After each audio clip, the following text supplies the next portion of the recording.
Let me show you in 2 seconds flat why the rich get richer and the poor get poorer. I call it the success cycle, real fast. Draw yourself 4 squares, put them up on the screen here. You'll see, as I do this, take a quick look. You'll notice you've got the word potential up in the left-hand square. Up in the right-hand square is the word action. Bottom right is the word results. Bottom left is the word belief, or another word for that would be a sense of certainty. Potential, action, belief, results. And notice there's arrows in a clockwise fashion where they just keep feeding each other over and over and over again. So again, it's potential, action, results, belief, or another word for that would be certainty.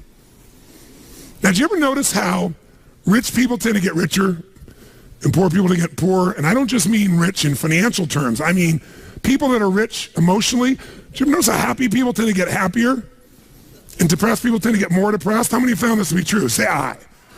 It's because the power of momentum and what I'm about to show you. So let me show you something here. What's the potential of any human being? You tell me, quick. Unlimited. Do most people's results reflect that true potential? Yes or no? No way. Why? Because most people aren't taking enough what? But is it possible to take a lot of action and still get lousy results? What if you got a salesman that works for you and they walk out and they knock on 100 doors and they say, you wouldn't want to buy anything from me, would you? Or they don't say that verbally, but they say it non-verbally. Is that going to affect their results? Yes or no? So it's not enough even to take enough action, because when we believe it's not going to work or we're uncertain, does that affect how much of our potential we tap? Yes or no? See, if you don't think it's going to work, you're not going to put out a bunch of your energy when you think it's going to fail. And by the way, when you're not sure, you tap little potential. Do you take little or a lot of action? When you're not sure, when you think it's not going to work, you take massive action or little action? Now, when you take little potential with little action, what kind of results do you get? Little lousy results. And when you get lousy results, what does that do to your belief? You go, see, I told you it wasn't going to work. Told you it was a waste of time. And then, by the way, when you have less belief, how much more potential do you take? More or less? If it's possible, you tap less potential, more or less action. Less. And what happens to your results? They get even what? And now they got worse results. What does that do to your belief? And by the way, now you see the current economy. Isn't it true? Everybody out there is going, oh my God, the results are so bad, it's going to get worse in the future. So I better pull in my horns. There's less potential. So I'm not going to push as hard. I'm not going to take much action. Oh my God, I'm getting lousy results with little potential of action. Oh my God, it's going to get worse. That's what creates a recession, depression, whatever you want to call it. How do you change that? A lot of people, and even a lot of businesses say, well, gosh, we train our people. Who's ever done this? You train your person, they do well for a while, and then they drop off in their skill set. I don't care if it's sales. I don't care if it's a technical skill, having to do with accounting or something on the computer. Who's experienced this with people you work with? Say aye. Now, you're highly motivated. It's your business, or you're the leader in the business, or you're the manager, or you're the head of department, or whatever. So you got a lot of drive. So you bring emotion to the table, and you do enough repetition that you master it. They don't. If you give up on them, you're losing and missing out on what it takes to train someone. So here's how training looks. In the beginning of training, when you first start doing something, how fast do people learn and make shifts? Slow or rapid? Huge rapid change happens, right? There's this giant growth that occurs. Now, what eventually happens to anybody when they start to learn something? A new sport, a new business, a new relationship. What do they get to? What do you call it?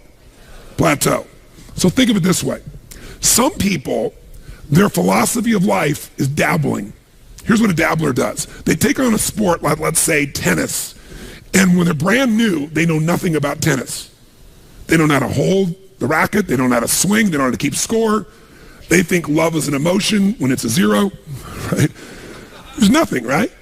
But from not knowing anything, in a short time with a little bit of training, do they get pretty damn good? Yes or no? If this is 100% mastery and this is zero, they might go to 20 or 30% growth like that within a few days, a few weeks. How many follow what I'm saying here? Say aye. Now what's interesting is, will they top out? Yes or no? There'll be a point in which they plateau. What's a plateau? It's when you're doing the same amount of effort, but you're not getting the same level of reward. You're not making the same progress. So in the beginning, how hard is it to make progress when you're a brand new company? I mean, creating a product is progress. Selling your first customers is progress. Getting your first account is progress. Pretty easy, right? When you're in a new relationship, just learning about each other and connecting and being intimate, there's progress, right? In playing tennis, taking up a sport, there's so much progress. But in every human being's experience, there's a point where you're working just as hard, but not making so much progress, and people don't like that. That's why I told you this. And what some people do at that point, if they're a dabbler, they decide to quit. This is obviously the wrong job for me. This is obviously the wrong sport. This is obviously the wrong partner. I shouldn't be in a relationship with this person. The minute they get to a point where they're not being fed, their ego is not being fed, they're not growing, they quit. And so if this was, for example, a dabbler who was in a position of tennis, they might quit tennis and now they say, you know what, I'm not a tennis player, I'm going to do racquetball. And they get so excited about racquetball because like, oh, this is cool, look at this, because within a few days, what happens for everybody? They start from zero and what happens? Lots of what? Tell me, lots of progress, which feels really good, really fast. They didn't know how to racket. They didn't know how to turn. There were walls all around them and a ceiling. In a few days, bam, they're smashing off the back wall and the side wall. They're doing things Z's. And I mean, it's really cool. Plus, they get a new outfit and stuff, so they look cool. They got goggles. They join a new club. There's all this progress and stuff. So guess what? Grow, grow, grow, grow, grow. Everything's great, great, great, great, great. But eventually, who knows what happens? Eventually, they hit a plateau. And guess what? Rather than training themselves further for mastery, what do? They say it's the wrong sport. I shouldn't do this. I shouldn't be a racquetball player. And if I was going to show you as an example, let me grab this real quick. If they've gone out and they've made all this progress, they're real happy. They go, go, go. They're growing, growing, growing. Boink, they hit this plateau. Wrong sport. Not a tennis player. Go up like this, boink, racquetball, all of a sudden, working hard, not getting the result, wrong thing, wrong relationship, wrong job, wrong mission. So then they go out and play golf and they go, boom. They don't even get the progress. And they go, I didn't need to use the F word that many more times in my life, right? You know, different piece. Now that's what a dabbler does. And by the way, dabblers by their nature are unhappy. Think about this. Even with all the economic challenges that exist, most people in North America for sure have a better quality of life than 95% of the planet. 95% of the planet is living on what? How much? 2/3 of the planet, I should say, is living on $2 a day. Your worst nightmare is somebody else's greatest dream. Most of the planet's greatest dream. Your idea of economic downfall is somebody's dream. That's the truth. And so what happens, though, is, would you agree we have more choices, more freedoms, more opportunities today than any time in human history, yes or no? Yes. Are most people's happy? Is their happiness tied to the quality of life they really have? Because we're a world now that's shallow. Most people are dabblers. They try something for a while, it doesn't work out, they do something else. Now, you wouldn't be in this room for 5 days if you were a dabbler, but how many of you got to deal with some of these dabblers out there? Say aye. Dabblers are the people you want to make sure you keep off your team or get off quickly because they're going to quit anyway. And the time, energy, and effort it takes to train a dabbler is the same energy you could have a platinum player. And we're going to show you some ways to do that later on. But let me show you another path for a second before we show you the rest of the training effect. Let's take the path of what I call a stressor. Here's the stressor's philosophy.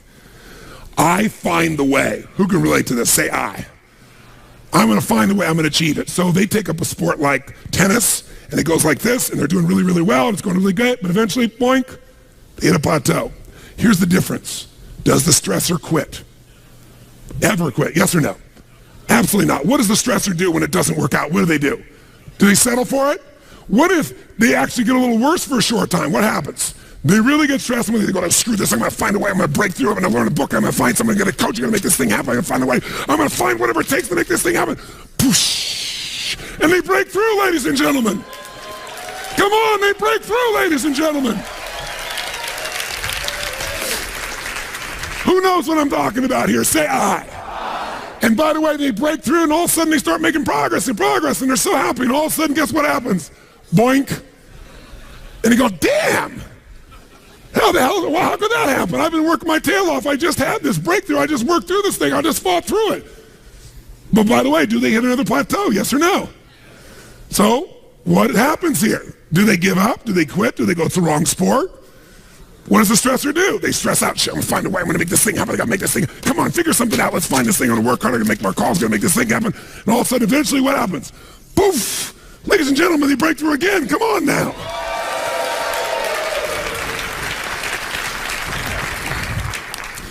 And by the way, they eventually get where they want to be. The problem is they're so stressed out by the time they get there, they're so exhausted they can't enjoy it. Every person in this room who described failure described it for the following reasons. And I gave all the reasons. Time, money, network we don't have, people we don't have, not the right management, not the right people, right? We don't have the resource. And they went through this whole thing. I said, what all these things, not of Supreme Court justices, what they all have in common is you're all saying we didn't have the resources to succeed. Money is a resource. Time is a resource. Technology is a resource. People is a resource. Experience is a resource. Supreme Court justices are so many resources, right? And they all agreed. I said, here's the only problem. I said, in my experience, and you correct me if you're wrong, and I want an honest answer. When we get out of ourselves and we look at human beings and their ability to succeed or fail, how many people you've ever met who did not have the resources and they beat somebody who had all the resources? I said, resources, when you look at the most powerful and effective people in history, were never the problem. They didn't have the resources, but they got them. How do people get resources when they don't have them? And the answer is they're resourceful. The ultimate resource is resourcefulness. That's what makes someone successful. And here's what's great about resourcefulness. Who has it within them? Who? Who? Every human being, but the question is whether you access it or not. Now, strategic innovation is different than just constant, never-ending improvement. Constant, never-ending improvement is a very, very important principle. If you're not constantly improving, you're definitely going to be passed up by your competition. But if you're thinking about strategic innovation, what it really means to me is rewriting the rules for competition within an industry, within an area. When you change how people compete, when you change the rules, you take over that industry. You shift completely the game. So in my industry, the vast majority of people spoke and still do for 1 to 3 hours, which many of you yesterday wish I was one of those people. But that's usually it, because what it was is about inspiration, right? It's inspire people. And what happened for me is 90% of them are an hour or 90 minutes. And I was like, it's wonderful. That's a useful tool. But, inspiration is like motivation. Motivation's nice, and it's like a bath. It doesn't last, but you still take a bath every day. But my view was, how do I get people into immersion? How do I put people in an experience where their life really changes? And so I changed the game, and people never even considered saying, we're going to do 3 or 4 days and nights where you're going to go 50 hours. No one will sit there. They won't sit for a 3-hour movie that someone spent $200 million on. But I changed the game. I changed the rules, because once people got the result, even if in the beginning it was tough on them, by the end, the level of transformation was so huge, it changed the rules, it changed the game, it changed the size, it gave me a brand, it let me dominate an industry. Because when people walk up to me throughout my life, the number one phrase, you can see me anywhere in the world a dozen times a day, not in a seminar, just walking around, is, oh my God, Tony Robbins, you changed my life. It's like, I always say, you changed, but thanks for the credit, I'm glad I helped. But they'll say that like clockwork, every single time. That's different than I like your product. That's different than I enjoyed your seminar. You changed my life. That changes the rules for competition. That created a different way of competing. Now, I didn't do it to compete. I did it because my passion was I love people, and I don't want them just to be inspired for the moment. I want to make sure they really have the tools, the skills, the ability, the shift that creates a lasting change in their life. And I wouldn't settle for anything less. So you don't have to do it to compete. You strategically innovate because you're obsessed with meeting the needs of your clients. Is it the single most important skill in life? We hate the word selling, so I'll give you a word that it really is, that doesn't have the negative connotation. It's the word that all leaders have. What would that word be? Influence. What changes companies is leaders. The only way to change a company is leadership. If I want to change a company that I own and I want to make a shift in that company, the number one thing I'm going to do is shifting leadership. That might be taking leaders to a different level. That might bring new leaders in. That might be new leaders of new voices with new perspectives, with new skill sets, new directions. But we need to take things to another level. Leaders solve problems and leaders maximize resources. If you're going to solve problems, you can't do it yourself or it would already been solved. You have to get others to help you to do it. That requires influence. True? If you're going to get people to maximize resources, that requires influence. If you're going to get people to partner with you, provide you resources, capital, suppliers, anything, that requires influence. If you're going to have an impact on your kids or your community or the world, that requires influence. There is no more important skill of leadership than influence. And yet most of us think of it like selling, and as a result, we don't master influence. So I'm not here today to try and get you to become a master of influence in 45 minutes or so am I chatting with you here because we have so many of the speakers. This is the area of life I am most focused on. Because I know that if you can't influence, you can't lead. But if you can influence powerfully, intelligently, with integrity, there's no limit to whatever you can envision and what you can make real. And if your influence becomes not just you as the influence, but you're able to influence systems, people, company, culture. If you can turn other people into influencers, now whatever you vision about can be made into a reality. And so as a skill of influence, we got to ask ourselves, how many agree leaders are what change companies? Raise your hand if you agree with that. Say aye. Aye. And leaders' number one skill is influence. If you agree, say aye. Aye. But then the question becomes, how do you influence? If I can be part of what helps you, but you do the major work or you make the final thing, you're going to own it more. So what I would do with people is I'd say, simple, here's your problem. I want you to write down what the problem is and describe it in 2 sentences max. This is your memo. 2 sentences, crystal clear that anybody will understand it. If you have to write more than 2 sentences, you have to tell them a paragraph, the question doesn't work. It has to be maximum of 2 sentences, ideally 1, so crystal clear anybody can understand it. That's number 1. So you write that down. You write down, define the problem with precision. Describe the problem or the request. And sometimes it's not a problem, sometimes it's a request. Can we turn the air conditioning up? Can we turn it down? Can we have lunch at whatever time? Can we do this? Can we do that? Whatever the request may be. So you write it down. Then the second thing I have them do is describe 3 solutions to their request or problems. 3, and I use keywords, 3 cost-effective, intelligent, viable solutions. Might be viable, time viable, resource viable, whatever the case may be, viability. So what are 3 intelligent, practical, viable solutions that you believe we can implement, that you believe we can implement to solve this or to meet this need? By the way, why do I have them come up with 3? Someone tell me why. 1 choice is no choice. 2 choices is a dilemma. Until you have 3 choices, you're not at choice. That's my rule in life. You may not like all the choices. Whenever you think you have 1 choice is no choice. If you got 2, you're in a dilemma. There's always at least 3 choices. Plus, I'm making that person become a problem solver. If I solve the problem, they'll just have a new problem for me to solve. But if I can teach them to be a problem solver, the game changes. How many follow? Now, sometimes this is less efficient, but with a mass audience, it was very efficient. And then they turn that in, and then I then have a choice. I can now respond back by saying, circle, I accept your request, or I think solve the problem, we'll do it with your number 1. Or I could modify it, I'm willing to do that, but I think we need to do this and this is the way to do it. Or I could reject it and tell them why. And then we'd have this communication. It was very efficient. This is very different than, tell me what you think we should do in a suggestion box. So now, tell us your question and then tell us at least 3 answers.